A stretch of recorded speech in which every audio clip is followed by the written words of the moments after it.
Assalamu alaikum. Samsung A546E.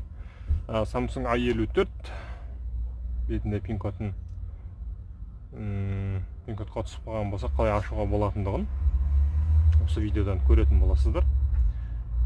Бізде кәдімгі телефон компьютерге қосылып тұр қазір. Шнурымыз.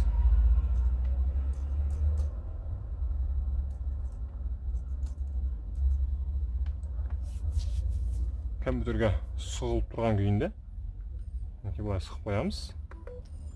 Компьютер көріп тұратын болу керек. Не болмаса кәдімгі телефонда кәдімгі шнурға, заряд шнурына сұқып қойсаңыз да болады. Енді біз не істейміз?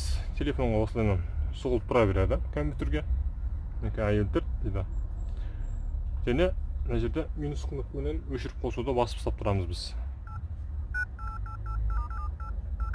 Және өшкен кезінде минусты жіберіп, өшіріп қосуды басамыз. Плюс кнопкасын басамыз мінекей. Осылай ұстап тұрамыз. Samsung Galaxy деп жанады. Ұстап тұра береміз. Жібереміз. Recoveryмен шыққанда барлығын жібереміз мінекей, тастадық. Мінекей бұл жерде бізде телефон Android 13 деп шықты.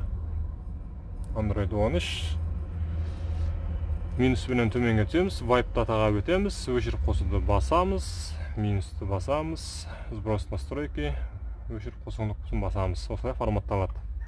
Бұл телефондарда қазір Reboot System Now дегенде басамыз, қосылады телефон. Бұл телефондарда қазіргі кезде Google аккаунтын ашу өте қиын болып жатыр. Яғни тек қана бір программаты арқылы ашылып жатқан болу керек, жаңылыспасам. Chimera Tool деген. Chimera Tool Pro немесе Pro ма, әлі Samsung Pro қалай енді. Сондай телефонмен Google аккаунт ашылып жатыр.